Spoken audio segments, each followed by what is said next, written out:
దిగువలోతు ఆర్థిక సంక్షోభంలో కూరుకుపోయిన దాయాది దేశం పాకిస్తాన్ అంతర్జాతీయ స్థాయిలో మరోసారి నవ్వుల పాలైంది.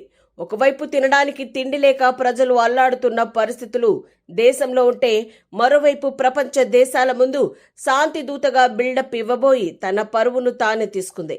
అమెరికా, ఇరాన్ మధ్య దౌత్య చర్చలకు ఆతిథ్యం ఇచ్చిన పాకిస్తాన్ కనీసం ఆ దేశాల ప్రతినిధులు బస చేసిన హోటల్ బిల్లులను కూడా చెల్లించలేక చేతులెత్తేసింది. ఈ వార్త ఇప్పుడు అంతర్జాతీయ స్థాయిలో తీవ్ర చర్చనీయాంశంగా మారింది.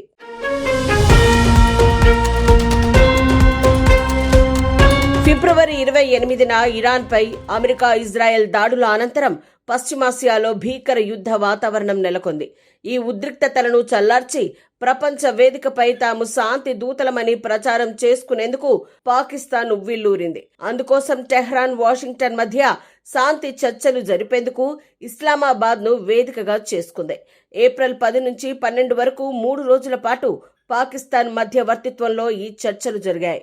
ఈ ప్రతిష్టాత్మక సమావేశాల కోసం పాకిస్తాన్ రాజధాని ఇస్లామాబాద్లోని అత్యంత విలాసవంతమైన సెరెన్ హోటల్లో పాక్ ప్రభుత్వం భారీ ఏర్పాట్లు చేసింది.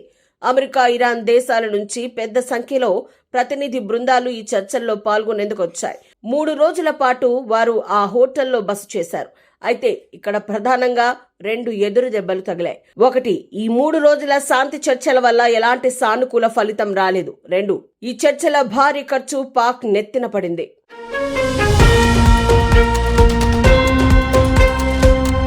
అంతర్జాతీయ నిఘా వర్గాలు, మీడియా కథనాల ప్రకారం విదేశీ ప్రతినిధుల రాకతో హోటల్ బిల్లు తడిసి మోపెడైంది. ప్రధాని షహబాజ్ షరీఫ్ నాయకత్వంలోని పాకిస్తాన్ ప్రభుత్వం ఈ బిల్లును చెల్లించడంలో పూర్తిగా విఫలమైంది.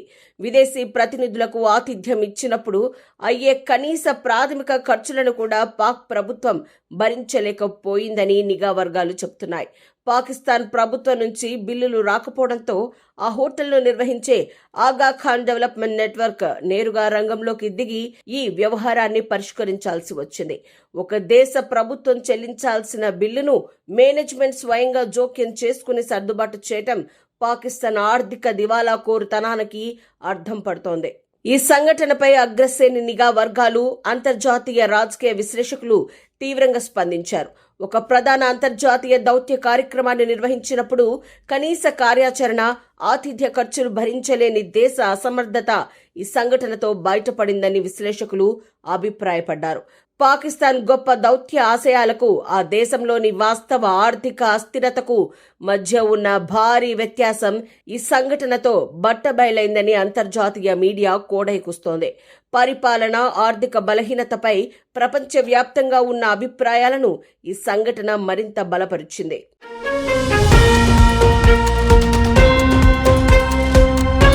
ప్రస్తుతం పాకిస్తాన్ ఆర్థిక పరిస్థితి అత్యంత దయనీయంగా ఉంది. దేశం ఆర్థిక మాంద్యం నుంచి గట్టెక్కడానికి అంతర్జాతీయ ద్రవ్యనిధి సంస్థ వద్ద అప్పుల కోసం పాట్లు పడుతోంది. దేశంలో ద్రవ్యోల్బణం 7 నుంచి 9% మధ్య కొనసాగుతూ సామాన్యుల నడ్డి విరుస్తోంది. ఇలాంటి తీవ్రమైన సంక్షోభ సమయంలో తమ స్తోమతకు మించి అంతర్జాతీయ వేదికలపై ప్రదర్శనలకు పోవడం పాకిస్తాన్కు ఏమాత్రం కలిసి రావడం లేదు. ఇది చాలదన్నట్లు ఇస్లామాబాద్ మరోసారి ఈ ఇరు దేశాల మధ్య ఇంకో దఫా చర్చలకు ఆతిథ్యం ఇవ్వడానికి ప్రయత్నిస్తుండటం గమనార్హం. శాంతి దూతగా పేరు తెచ్చుకోవాలన్న ఆశతో పాకిస్తాన్ వేసిన ఈ అడుగు దారుణంగా బెడిసికొట్టింది.